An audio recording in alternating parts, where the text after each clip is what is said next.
अब जब भी मैं कभी ताजदीन को लाठी टेकते हुए देखता हूँ तो दिल में एक खलिश सी पैदा होती है कि काश मैं उस दिन वो पत्थर रास्ते से हटाए बगैर आगे ना बढ़ता।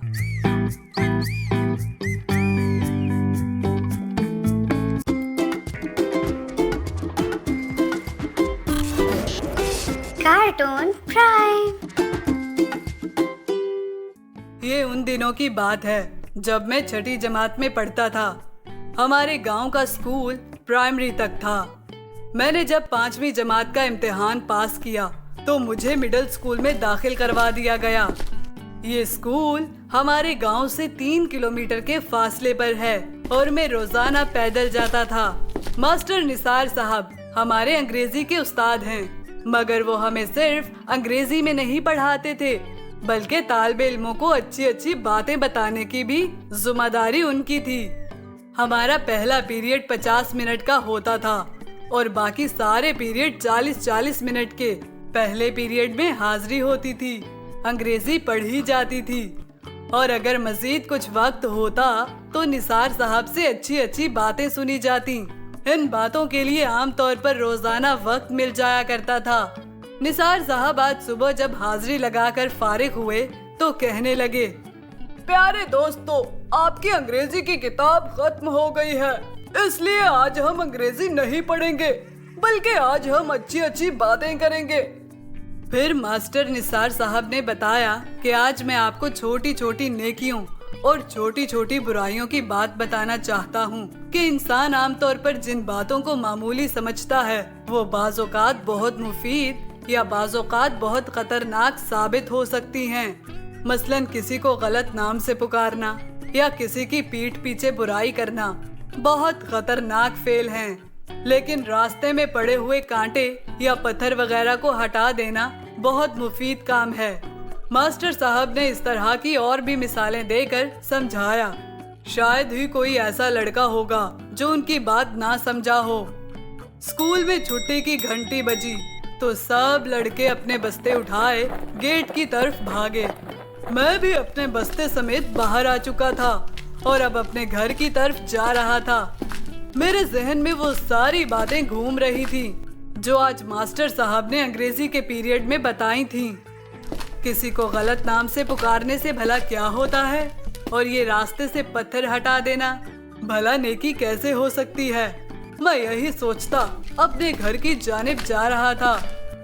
हमारे गांव और स्कूल के ऐन दरमियान एक नहर बहती है और नहर का पुल एक किस्म का अड्डा बना हुआ है।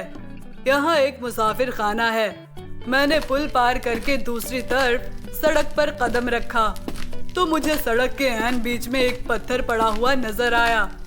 पहले तो मेरे जहन में ख्याल आया कि रास्ते में पड़े हुए पत्थर को हटा देना भी नेकी है और ये हमारे प्यारे नबी सल्लल्लाहु अलैहि वसल्लम की सुन्नत भी है। मगर फिर मैंने सुस्ती से काम लेते हुए मास्टर साहब की बताई हुई बातों को पसे पुश्त टाल दिया और पत्थर को वहाँ से हटाए बगैर आगे बढ़ गया।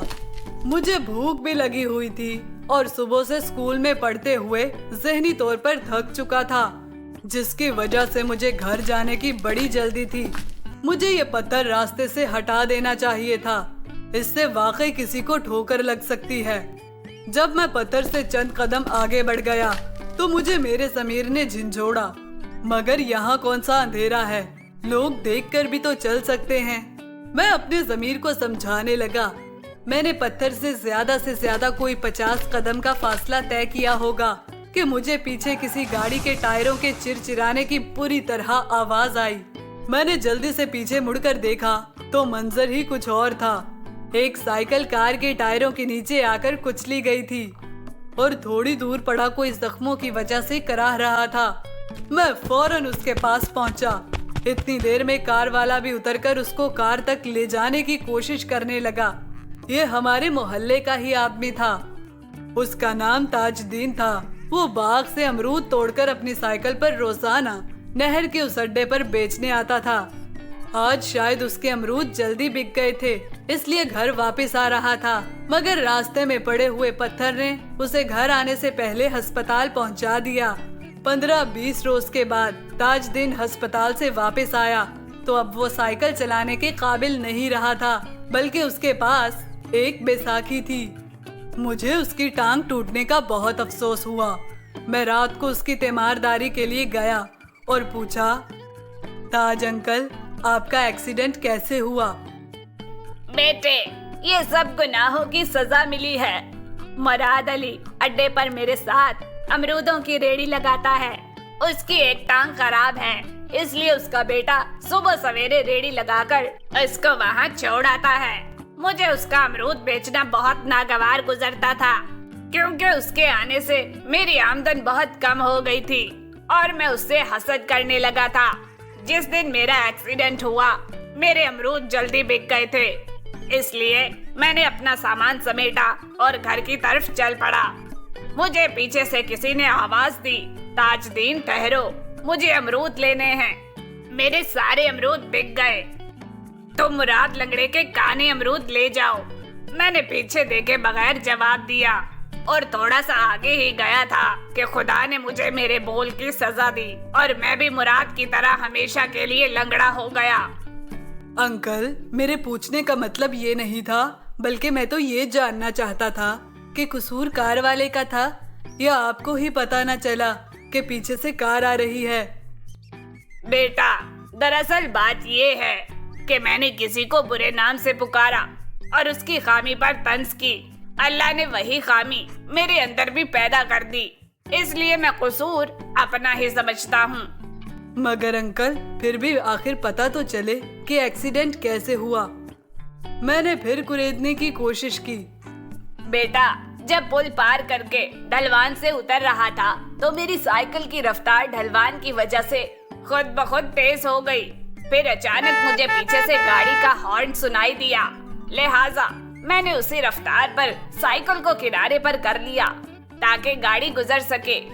گاڑی والے کو جب راستہ صاف دکھائی دیا تو اس نے بھی رفتار کم کیے بغیر گاڑی گزارنا چاہی، مگر میں جس طرف چل رہا تھا وہاں سڑک پر ایک پتھر پڑا تھا۔ میری سائیکل اس پتھر سے پھسلی اور کار سے ٹکرا گئی۔ کار سے ٹکر کھا کر میں دور جا گرا۔ اس کے بعد مجھے علم نہیں کیا ہوا۔ اوف میرے خدایا، یا اللہ تو مجھے اس غفلت کی سزا نہ دینا۔ آئندہ جب بھی میں کوئی چیز راستے میں پڑی ہوئی دیکھوں گا جس سے کسی اور راہگیر کو تکلیف پہنچ سکتی ہے، میں اسے ہر صورت راستے سے مٹانے کی کوشش کروں گا۔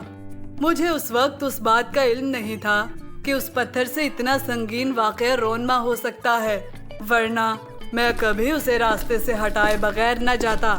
اب جب بھی میں کبھی تاج دین کو لاٹھی ٹیکتے ہوئے دیکھتا ہوں تو دل میں ایک خلش سی پیدا ہوتی ہے کہ کاش میں اس دن وہ پتھر راستے سے ہٹائے بغیر آگے نہ بڑھتا۔